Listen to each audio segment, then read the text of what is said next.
Watch this. Did you see that? She just walked right into me. I was being a good guide dog. Some people just don't know what to do around service dogs. Hello friends, thanks for joining me, Donald the Guide Dog, as I explain what humans should do when they encounter service dogs. I am joined by my mentor, RYskamp from Southeastern Guide Dogs. Alice, how long have you been training good dogs like me? I've been working at Southeastern Guide Dogs for 12 and a half years, and I've been a guide dog instructor for 12 years now. Alice, what is the difference between a guide dog and a service dog? Guide dogs are trained to be orientation and mobility, an orientation and mobility device. So they help someone who is visually impaired safely travel around. A service dog is task trained to help mitigate a disability, but that is probably not blindness. So a guide dog is a specific type of service dog. Alice, let's take a look at this next clip where I am working and a woman reaches out to try to pet me.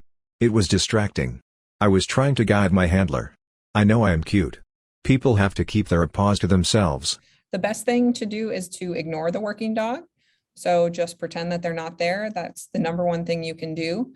The other thing is that you never really know when they're working. So sometimes it seems like they're taking a nap, but they might be on the job. So again, it's best to ignore them, not complicate their lives in any way or add any unnecessary distractions. Alice, I love treats. Can people feed service dogs? Absolutely not. All the treats they get should come from their handler. We don't ever want them to take anything from a stranger or pick anything up off the ground, because you never know what might be on the ground that isn't actually food. So we work really hard to make sure that the dogs don't pick up things off the ground, even if it is their own kibble that they've dropped. We don't want them to get into anything poisonous or something that might be bad for them. So it's best to just talk to the handler and again, ignore the service dog.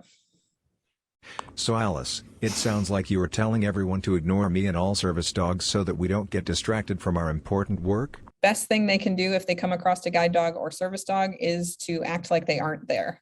That's usually the number one compliment the handlers like to hear, is that they didn't even know there was a dog there. So for the public to ignore them and act like they are not there, talk to the handler, ask any questions they have of the handler, not talk or try to pet or offer the dog food or anything like that. Just pretend they're not there. Everybody knows that everyone loves dogs and they're super cute and they want to say hi, but the best thing you can do is just pretend that they're not there. Thank you, Alice, for the great advice. To recap on what to do around working dogs: talk to the handler. Do not pet.